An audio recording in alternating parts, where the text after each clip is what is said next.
ดังนั้นอย่าง Cat for Cat ที่มี10ตอนเนี่ยฮะขอให้โชคดีกับตอนที่9ครับ Okay. Oh my God, what do you mean be prepared? I will just have like my tissues with me and be ready to cry. Do you know what my stand-in, Kim Porsche, My School President, Cat for Cash, and a lot of series have in common? He was the scriptwriter and we had lots of burning questions. So let's go. At Wise Abai, we explore the art of Thai entertainment and sit down for conversations with actors, actresses, as well as the creators who shape the series we love. Get ready for deeper insight into their craft and a closer look at the culture that brings their stories to life. Welcome, B, to the channel. We are very excited to talk to you today. But before we start, we would like to ask you to do a little introduction of yourself. ก็ผมเป็นนักเขียนบทนะครับเริ่มต้นอาชีพเขียนบทซิทคอมมากับบริษัทเดิมเนี่ยมาประมาณสัก9ปีก็ทำซิทคอมทำรายการทีวีทำ The Voice Thailand ด้วยฮะแล้วหลังจากนั้นก็ออกมาเป็นฟรีแลนซ์แล้วก็ในการเป็นนักเขียนบทฟรีแลนซ์นะครับก็เลยได้ทำเรื่องแรกอะเป็นซีรีส์วาย หลังจากนั้นเนี่ยก็เลยได้โอกาสทำวายมาเรื่อยๆจนถึงตอนนี้เนี่ยก็ประมาณเข้าปีที่8แล้วฮะแล้วก็เปรักเนี่ยเป็นเรื่องวายเรื่องที่20ที่ได้เขียนเองอะครับผม Yeah, there are so many series that you have been writing the script for, and currently Cat for Cash is airing. And we would like to ask you some questions about that. But before we start, we would also get to know you a bit better. So we have like a little icebreaker game that we would like to start and ask you some questions. Okay, prom my car? พร้อมครับ Okay. So the first question that we would like to know, could you tell us 2 shows or movies that inspired your storytelling?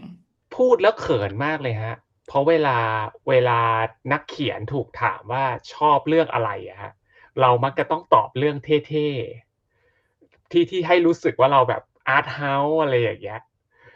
แต่ว่าหนังที่ทำให้เป็นแรงบันดาลใจในการอยากเป็นนักเล่าเรื่องจริงๆเลยอะครับเป็นหนังที่ไม่ได้เท่เลยฮะคือ Jurassic Park เป็นหนังโรงเรื่องแรกที่ได้ไปดูในโรงแล้วเราก็ตื่นเต้นกับบรรยากาศในโรงแล้วก็ทำให้รู้สึกว่าการได้ดูหนังที่มันสนุกมากๆอะอ๋อมันเป็นความรู้สึกนี้นี่เองอะฮะดังนั้นเนี่ยด้วยความคิดนี้มั้งครับมันเลยทำให้เวลาวันที่เรามาเป็นนักเขียนบทเนี่ยเราเลือกที่จะเขียนบทโดยเอาความสุขของคนดูเป็นตัวตั้งไม่ได้มาแบบอยากจะเล่าอะไรแต่มาตั้งคำถามว่าคนดูอยากดูอะไรอย่างเงี้ยฮะซึ่งถ้าสำหรับเราอาจจะเป็นเพราะว่าเรื่องที่เราประทับใจเรื่องแรกดันเป็น Jurassic Park ที่มันเป็นหนังแบบ entertainment มากๆ Yeah, and I feel like also to have the goal to make the audience happy is such a great idea behind like writing. Then we go to the next question. Can you tell us one thing that helps you overcome writing block? สิ่งที่จะรู้สึกว่าคิดไม่ออกอะบางทีจะเป็นเรื่องของแรงบันดาลใจหรือว่าเราหาส่วนตัวจะรู้สึกว่าการคิดไม่ออกมักจะเกิดจากว่าเรามีข้อมูลน้อยเกินไปซึ่งสิ่งที่จะชอบทำเลยก็คือการหาข้อมูลเพิ่มและข้อมูลที่ดีที่สุดของเราคือคนดูดังนั้นเนี่ยเราจะชอบเข้าไปใน X และเข้าไปดูว่าคนดูเนี่ยคอมเมนต์อะไรถึงซีรีส์หรือบ่นอะไรหรือช่วงนี้คนดูเราเนี่ยต่อให้ไม่พูดถึงซีรีส์เราอะเขากำลังบ่นหรือรู้สึกอะไรกับเรื่องต่างๆในสังคมนะแล้วสิ่งเนี้ยอาจจะเป็นแรงบันดาลใจในการเอามาใช้ในงานเหมือนเราจะรู้ว่าอ๋อคนดูเขารู้สึกแบบนี้ดังนั้นไอ้ความรู้สึกนั้นน่าจะเอามาใส่ในเรื่องได้นะอะไรเงี้ยฮะดังนั้นสิ่งที่ช่วยเหลือเราน่าจะเป็นแฟนๆที่ดูแล้วก็แชร์ความรู้สึกความคิดเห็นกันนะครับ To find inspiration in the community. That is also so great. And also for everybody who is watching right now, like remember that people are reading your comments and your tweets. And then Sutai, the last question for the getting to know you better. Is there a project or what was the project that was most fun that you worked on recently? โปรเจกต์ที่สนุกที่สุดที่ทำใช่ไหมฮะผมยกให้เป็นMy School President เพราะว่าถ้าซีรีส์เรื่องแรกที่ทำให้รู้สึกว่าเราเริ่มเข้าใจวายและเขียนเป็นนะฮะเปิดโลกวายใหม่ๆเนี่ยสำหรับผมอะจะเป็นTogether the Series แต่ว่ามันเหมือนว่าเป็นก้าวแรกที่แบบเริ่มเข้าใจแล้วหลังจากนั้นเนี่ยเราก็ได้ไปฝึกวิชากับเรื่องหลายๆเรื่องต่อมานิทานพันดาว Bad Buddy อะไรอย่างเงี้ยฮะแต่ว่าตอนทำ My School เนี่ยมันเหมือนโอกาสที่ได้ใช้วิชาที่เรียนรู้หลังจากก้าวแรกมารวบรวมเป็น My School President มันเหมือนกับตอนที่ทำกันนะฮะเรากำลังคุยว่าเรากำลัง remake Together the Series ให้เป็นฉบับที่ทันสมัยขึ้นมันก็เลยเหมือนรวบรวมกลยุทธ์ต่างๆที่ฝึกวิชามาลงตัวละครเรื่องราวต่างๆอะไรเงี้ยแล้วพอมันเลยเป็นประสบการณ์ทำงานที่สนุกสนานมากแล้วก็พอเห็นฟีดแบ็กแล้วเราคิดว่าก็เป็นงานที่สร้างความสนุกให้กับคนดูจริงๆ Yeah, absolutely. Like my school president was loved and is loved still by many fans. And I also think that it makes really sense to, of course, get better at something as more as you do it. So that's really, really a cool insight to know that, I don't know, like with my school president, you felt like the most fun and like it clicked for you, like, this is how you write a BL script. And we're talking about BL scripts. We're here to talk about Cat for Cash, of course, as well. And we were wondering, as you told us before that it's an original script, how did you and your team come up with the idea for this series? ต้องเริ่มต้นโปรเจกต์อย่างนี้ครับว่าCat for Cat เนี่ยเริ่มต้นโปรเจกต์ด้วยการที่ว่าเฟิร์สเข้าตังถูกวางตัวไว้แล้วและในตอนนั้นเนี่ยมีตั้งใจว่าจะทำจากนิยายเล่มหนึ่งที่เกี่ยวกับเป็นรอมคอมโรแมนติกคอมเมดี้ที่เกี่ยวกับแมวตอนแรกถูกวางไว้แบบนี้แล้วก็พอเราทางทีมบทเนี่ยได้อ่านตัวนิยายเรารู้สึกว่านิยายมันยังไม่เข้ากับคาแรคเตอร์ของเฟิร์สเข้าตังเราก็เลยคุยกับทาง GMM ว่างั้นเราขอคิดออริจินอลโดยที่ยึดแมวไว้เป็นหลักแล้วปรับตัวเรื่องราวต่างๆเนี่ยให้เข้ากับเฟิร์สเข้าตังดีกว่าไหมซึ่งทาง GMM เนี่ยโอเคก็เลยกลายเป็นงานออริจินอลที่ตั้งใจเลยว่าจะทำซีรีส์รอมคอมที่เกี่ยวกับแมวให้กับเฟิร์สเข้าตังเนี่ยเล่น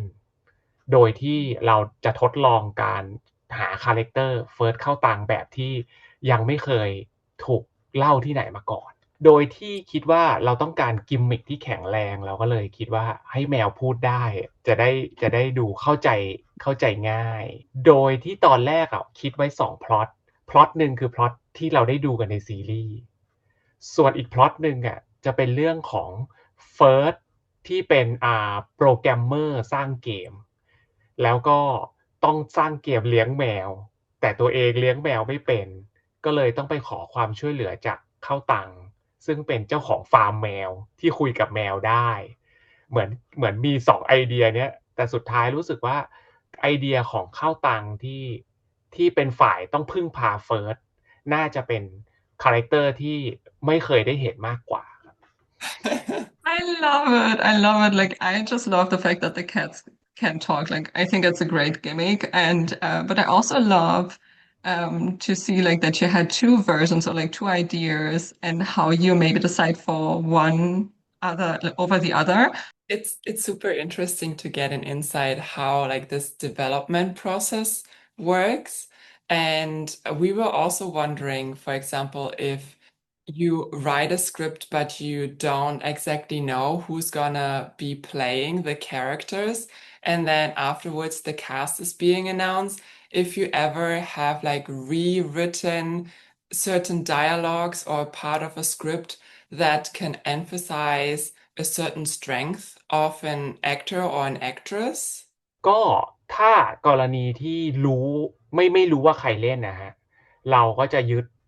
เคมีของตามต้นฉบับ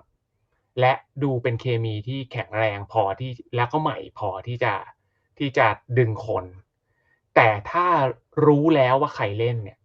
ยังไงก็ต้องปรับให้เข้ากับคาแรคเตอร์เพื่อที่จะดึงเสน่ห์ของนักแสดงออกมาให้ได้มากที่สุดนะครับ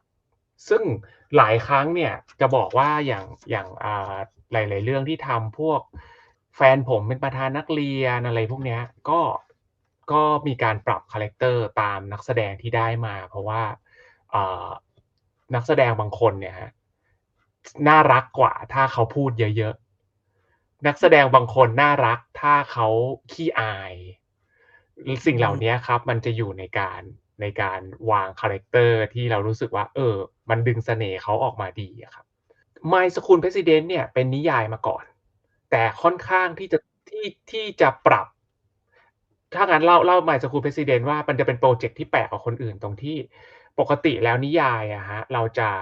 ได้นิยายมาแล้วก็ปั้นคู่หลักแต่ My School President เนี่ยเป็นพรอเจกต์ที่วันที่รับมาจาก GMM เนี่ยเขาไม่ได้ให้เรามาแค่2คนแต่เขาให้มาทั้งวงบอกว่าช่วยทำซีรีส์ให้น้องๆกลุ่มนี้หน่อยดังนั้นมันก็เลยจะปรับจากนิยายเพื่อขายคาแรคเตอร์แก๊งกวนเนี่ยเยอะหน่อยแล้วก็มีการปรับให้เข้าซึ่งวันนั้นที่โจทย์มาเนี่ยยังไม่เคยเห็นหน้าน้องๆเลยครับผมมาเห็นหน้าน้องๆเนี่ยในไพลอตพร้อมกับทุกคนแต่พอทำเสร็จแล้วเราก็ต้องมาถามกันหลังบ้านว่าใครลักษณะคาแรคเตอร์ยังไงอย่างโฟร์ธเรารู้สึกว่าน้องเขาเป็นคนซื่อๆเราก็ใส่ความซื่อและจริงใจไปส่วนเจมินายต้องยอมรับว่าวันนั้นเราไม่แน่ใจว่าเขาทำอะไรได้จนวันที่ไพลอตออกแล้วมีช่องหนึ่งเป็นช่อง React แล้วเขาเห็นเจมินายโผล่แล้วผมจำได้เลยเขากรี๊ดแล้วเขาแบบเจมินายแบบน่ารักมากแบบเจมินายแล้วผมแบบอาวุธของคนนี้คือความสง่างามนี้เองเราก็กลับไปปรับคาแรคเตอร์นี้ให้เขาเป็นคนที่สง่างามออกมาแบบนี้ครับอีกอันนึงที่ยากคือการทำคนหล่อให้มาอยู่ในบทที่ไม่หล่ออย่างอ๊อกซังเลิฟเนี่ยเอิร์ธต้องเล่นเป็นคนที่อายุจะ30แล้วยังไม่เคยมีแฟนแต่เอิร์ธเนี่ยเราจะเล่าว่าเอิร์ธเป็นผู้ชายที่ไม่มีแฟนแล้วหญิงไม่เอาได้ยังไงอย่างเงี้ยมันก็เลยตอนที่รู้ว่าต้องเป็นเอิร์ธเราก็ต้องปรับคาแรคเตอร์เยอะมากแล้วก็เลยคุยว่างั้นให้เขาเป็นผู้ชายที่มีความเป็นเด็กละกันคือกายภาพเขาอาจจะดูดีแต่ว่าด้วยนิสัยเป็นเด็กคนก็เลยอาจจะไม่เลือกเขาเป็นแฟนหรืออย่างจิมมี่ในLast Twilight ประเด็นของจิมมี่คือทุกคนรู้ว่าเขาเป็นหมอแล้วก็เป็นคนดูแลผิวที่หน้าตาดีมากแล้วเราอยากให้คนดูรู้สึกมองเขาเป็นมนุษย์คนหนึ่งเห็นอกเห็นใจแล้วก็รักเราจะรักคนเพอร์เฟกต์อย่างนี้ได้ยังไงเราก็เลยต้องปรับคาแรคเตอร์ตั้งใจปรับคาแรคเตอร์จิมมี่ให้ดูเป็นมนุษย์ที่จับต้องได้มากขึ้นและหนึ่งในการที่ต้องทานอันนี้ก็คือตัวนักแสดงเองก็ต้อง transform มาเหมือนกันซึ่งช่วงนั้นเนี่ยจิมมี่เองถูกสั่งให้อย่าดูแลหุ่นตัวเองมากและอย่าใช้ครีมทาหน้าพยายามให้หน้าตาผิวพรรณเนี่ยดูเป็นคนปกติกล้านแดดหน่อยเพื่อให้เข้าถึงตัวละครมากขึ้น Yeah, it's great to know because, like, on the one hand, of course, we have the outer appearance, but then on the same, like the character can also change how we see the person, like the way that they behave. And yeah, that is so interesting to know. Thank you. Yeah, especially like thinking about like writing a script, like you said with My School President in the beginning, like after seeing who's going to play the characters, being like, okay, now I know how to rewrite it so that it fits to them as well and like to their abilities as well. So that's super interesting and just shows how much work is put in these scripts so that our actors can shine the brightest, which is really, really cool. But let's talk a bit more about screenwriting. So Marlena and I, we were wondering, when you write as a team like you did for Cat for Cash, do you kind of divide the work? Like is one of you writing scene A and the other one is writing scene B? Or do you even work together with the director maybe? โดย ปกติแล้วฮะเวลาเขียนบทซีรีส์วายเนี่ยมันจะมีรูปแบบการทำงานหลายแบบ อาจจะเขียนคนเดียว อาจจะมีหัวหน้าทีมที่ประชุมอย่างเดียว แล้วก็มีน้องๆเป็นคนลงบท แต่ว่ารูปแบบทีมที่ผมทำจะใช้วิธีทำงานเป็นบัดดี้คือมีผมเนี่ยเป็นหัวหน้า แล้วก็จะมีพาร์ทเนอร์เป็นเหมือนน้องที่มาประกบ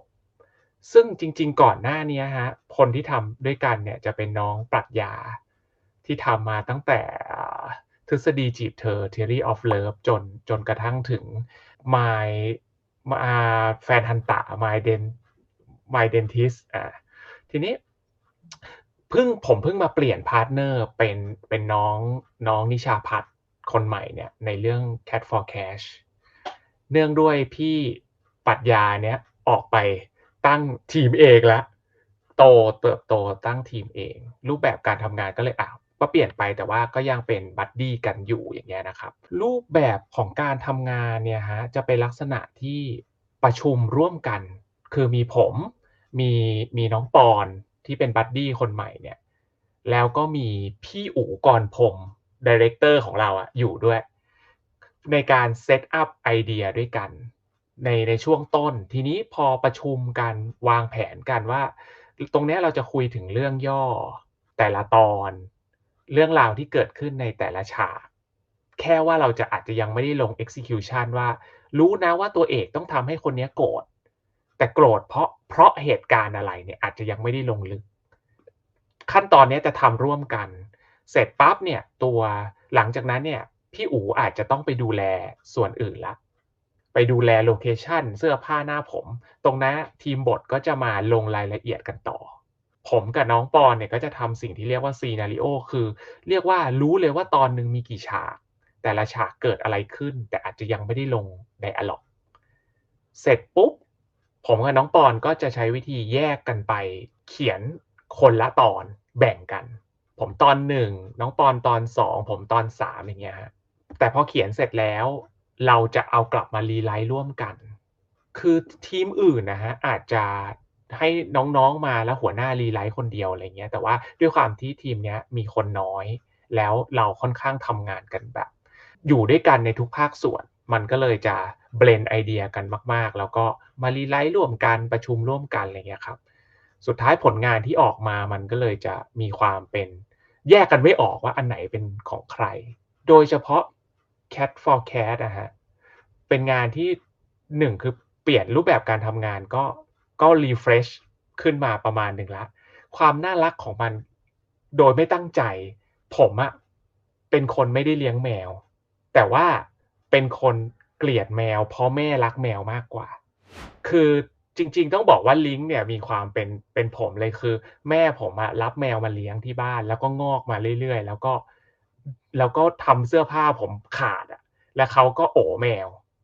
แล้วสุดท้ายพวกผมก็ต้องย้ายบ้านออกไปจากแม่ส่วนน้องปอนเป็นคนเลี้ยงแมวเป็นคนที่แอบเก็บแมวมาเลี้ยงอะไรอย่างเงี้ยดังนั้นเขาก็จะมีความเป็นไทเกอร์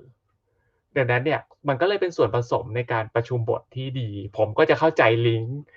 ปอนก็จะมองในมุมมองของเจ๊เหมียวและไทเกอร์ก็เป็นการแลกเปลี่ยนที่ทำให้ตัวละครมันสมจริงมากขึ้นครับ Wow, that sounds like the perfect collaboration, I have to say. Like one person who doesn't like cats so much or like has bad experiences, and the other one very much likes cats. I think what I thought was really interesting that you think about the series or like a script like not in dialogue, but like first in scenarios, like in like emotions and vibes maybe, and then you get into like writing dialogues and like maybe also separately and then like switching the scripts again and like reading over it and be like, this is good, but maybe you can add this, which makes it like a collaborative part, right? And also I think it's impossible to be like together sitting in front of the computer and writing like, okay, now this person says this and person this says this or whatever. So that was super interesting. And then we are already coming towards the end of the interview, but one of the questions we still had is kind of like a two-part question, because in the fandom space, there's a lot of people that talk about the curse of the 11th episode. So first of all, we were wondering if you look at certain points in time and say like, okay, in the 5th episode, this and this has to happen. In the 11th episode, this has to happen. And now that series might only get like 10 episodes per series, does this dynamic change a bit in like the script writing aspect? โรแมนติกคอมเมดี้อะครับมันเป็นงานสไตล์ที่มีโครงสร้างเรื่องที่ค่อนข้างจะแข็งแรงมากๆคือเรื่องราวของคน2คนที่โผล่มาแล้วก็อาจจะตีกันหรือตกหลุมรักกันแล้วก็ผ่านการเวลาไปจีบมาปุ๊บเป็นแฟนกันพอเป็นแฟนกันเสร็จแล้วเนี่ยมันเหมือนต้องมีเหตุการณ์อะไรสักอย่างให้เขา2คนเนี่ยต้องพิสูจน์ตัวเองด้วยการห่างกันก่อนอาจจะทะเลาะกันอาจจะมีมือที่3มีอุปสรรคเข้ามาแล้วสุดท้ายเขาก็กลับมาลงเอยกันเมื่อเติบโตขึ้นด้วยความที่มันมีโครงสร้างชัดเจนอย่างเงี้ยฮะพอทำเป็นซีรีส์อ่ะมันอดไม่ได้ที่มันจะต้องมีช่วงที่ตัวละครโดนทดสอบใหญ่แล้วก็แยกจากกันแม้กระทั่งแบบไม่ว่าจะเป็นหนังรอมคอมฝรั่งของฮอลลีวูดหนังเกาหลีหนังญี่ปุ่นเนี้ยหนังรักยังไงก็ตามมันจะมีบ่วงเนี้ยเรียกว่าหลุมเนี้ยยังไงก็มีซึ่ง12ตอนของซีรีส์ Y เนี่ยมันมักจะไปปรากฏอยู่ตอน11แล้วมันก็จะเป็นสิ่งที่เราเองตอนทำเนี่ยเราก็รู้เลยว่าเรากำลังจะโดนสาปแน่ๆคำสาปเนี่ยไม่ได้อยู่ในเรื่องหรอกอยู่ที่ทีมซึ่งเรามองว่ามันเป็นของที่หลีกเลี่ยงได้ยากแล้วก็ถ้าคนดู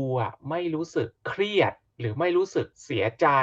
กับตอน11ที่ตัวละครต้องเผชิญชะตากรรมมันอาจจะบ่งบอกว่าคุณอาจจะเล่าเรื่องนี้ได้ไม่ดีเพราะถ้ามันดีตอนที่ตัวละครเจออุปสรรคใหญ่ที่สุดก็น่าจะต้องอินตามซึ่งเอาเข้าจริงครับเราเคยทดลองแล้วนะฮะว่างั้นลองตอน11ลองไม่เครียดดูซิในMy Love Mix-up ตอน11เนี่ยจะไม่เครียดหรือในเรื่องแบบหัวใจในสายลมก็ไม่เครียดในตอน11คลี่คลายปรากฏว่าก็ไม่ได้ทำให้คนดูประทับใจมากขึ้นเท่ากับหลายๆเรื่องที่ตอน11มันมีอุปสรรคก็เลยเข้าใจว่ามันจะถูกวางอย่างนั้นแหละฮะว่าด้วยโครงสร้างก็คือเขามาเจอกันตอน1เป็นแฟนกันตอน4ไปเดทกันละเป็นแฟนแล้วไปเดทกันตอน5-6ตอน7อุปสรรคมือที่3โผล่มา11เลิกกัน12กลับมาคืนดีสิ่งเหล่านี้มันจะถูกวางไว้แล้วแหละแล้วมันถูกพิสูจน์เหมือนกันว่าต่อให้ไม่ทำตามเนี้ยไม่ตอน11หวานชื่นก็ไม่ได้สร้างความประทับใจได้จริงๆ So the cursed 11th episode is confirmed, but also that we love it and that we want it in the series. ทีนี้พอมาเหลือ10ตอนคราวนี้ด้วยวิธีการทำงานนะครับมันก็จะเป็นการหดจาก12ลงมาต้องบอกว่าเวลาเขียนซีรีส์12ตอนที่ยากที่สุดคือตอนที่8กับตอนที่9เพราะมันมักจะเป็นตอนที่ตัวละครเป็นแฟนกันแล้วแต่ในขณะเดียวกันเนี่ย Last Boss ก็ยังออกมาไม่ได้พอ Last Boss เนี่ยต้องออกมาสักแถวๆตอน10ดังนั้น89มันเลยจะเป็นตอนเขาเรียกว่าฮันนีมูนเป็นตอนคลั่งรักเรื่องไม่เดินกุ๊กกิ๊กหวานๆซึ่งมันจะเขียนยากแปลว่าพอเหลือ10ตอนเนี่ยสิ่งที่มันจะหดไปคือไอ้8-9ที่มันเหมือนตกท้องช้างเนี่ยมันจะเข้มข้นขึ้นและในขณะเดียวกันคำสาปตอน11มันจะถูกย้ายมาอยู่ที่ตอน9เพราะว่ายังไงก็ตามมันจะต้องมีอุปสรรคใหญ่ที่มาอยู่ตรงเนี้ยนักเขียนก็จะวางไว้ดังนั้นอย่าง Cat for Cat ที่มี10ตอนเนี่ยฮะขอให้โชคดีกับตอนที่9ครับ Okay. Oh my God, what do you mean be prepared? I will just have like my tissues with me and be ready to cry. Also, I feel like especially already in the first episode, Cao Tang, like with his like sadness, like he was already giving us everything. So there was already so many tears and so much drama happening in the first episode. So I don't even know what's gonna happen in the 9th. หวังว่าจะเป็นน้ำตาแห่งความสุขความตื้นตัน Oh, okay. Let's wait and see. Fingers crossed. Amazing. Well, then, B, we're already at the end of the interview, but before we let you go, we would like to know if you could think of any script that you would like to write, what would it be? ผมยังแฮปปี้กับการเขียน BL อยู่นะฮะแล้วก็ต้องบอกว่าเทรนด์ของการเล่าเรื่องตอนนี้โลกต้องการเรื่องที่มันจริงขึ้นเหมือนหนังแบบของพวก A24 อย่างเงี้ยก็จะมีความสมจริงขึ้นในความสัมพันธ์ก็เลยอยากที่จะเล่าเรื่อง BL แบบสมจริงมากขึ้นโดยที่ยิ่งสร้างจากเรื่องจริงอ่ะผมว่ามันน่าสนใจปีที่ผ่านมาประเทศไทยมีเรื่องสงครามส่งด่วนเป็นเรื่องที่สร้างจากเรื่องจริงของยูนิคอร์นตัวแรกอย่างเงี้ยก็ประสบความสำเร็จผมอยากทำแบบนั้นกับซีรีส์ BL บ้างผมรู้จักกับพี่ฤทธิ์พดุงที่เป็นคนทำโซตัสเดอะซีรีส์ที่เหมือนกับเป็นซีรีส์วายเรื่องแรกของตึก GMMTV เท่าที่ผมรู้วันที่ทำซีรีส์วายเรื่องแรกไม่มีใครรู้เลยว่ามันจะเกิดอะไรขึ้นแล้วก็ผมได้ฟังเบื้องหลังรวมไปถึงได้รับรู้ความกดดันในการทำตรงนั้นน่ะทั้งนักแสดงทั้งตัวโปรเจกต์ทั้งการทำงานเมื่อทำเสร็จแล้วจะฉายที่ไหนยังไงผมว่าเบื้องหลังของสิ่งเหล่านี้มันน่าสนใจในวันที่การมารับบทเป็นพระเอกนายเอก BL กันเนี่ยมันเป็นเรื่องใหม่มากๆผมว่ามันเป็นมิตรภาพและความสัมพันธ์ที่น่าสนใจถ้าเป็นไปได้ผมอยากเล่าเรื่องราวของเบื้องหลังการทำเนี้ยแบบ based on inspire สิ่งนี้มาแล้วผมว่ามันน่าจะให้แรงบันดาลใจกับเราที่ดูวายได้ Oh, yeah, that would be very interesting. Almost sounds like a documentary, but turned into a series. But I think what you said about like series becoming more realistic, I also see that trend. And I think I would be down for watching both of them, even though I don't know what the movie is about, but it sounds very interesting. That's been all from us. All our questions have been asked. B, thank you so much for taking the time to talk to us. It's been a pleasure. It was so great to see you again, even though only virtually this time. We hope we can meet up again and have more chats about screenwriting because Marlena and I will have definitely even more questions. And maybe also the viewers have some questions that they can leave in the comments. Yeah. And we are very excited to watch Cat for Cash. Yeah. แล้วก็ผมเป็นบิ๊กแฟนของทางช่องนะครับติดตามช่องตลอดแล้วก็ดูเรียลดูทั้งคู่ในการมาเห็นว่าโผล่มาเมืองไทยด้วยอะไรอย่างเงี้ยตามตลอดนะครับบิ๊กแฟน Thank you so much for tuning in again. Don't forget to give us a like and hit that subscribe button. And most importantly, let us know what you take away from this interview, because I definitely took away that even though we all complain about it, we love the 11th cursed episode. And now it's going to be the 9th episode. I found very interesting that the final script is actually written with the actors and actresses in mind, so that the script writer might like change a dialogue here and there to show the strength of the people that are playing the characters. And now we have the confirmation that it's true. So let us know what you found interesting, and we will see you in the next interview. Bye! Thoughts and feelings? Leave them down below. Like, share, and subscribe for even more fun in the future.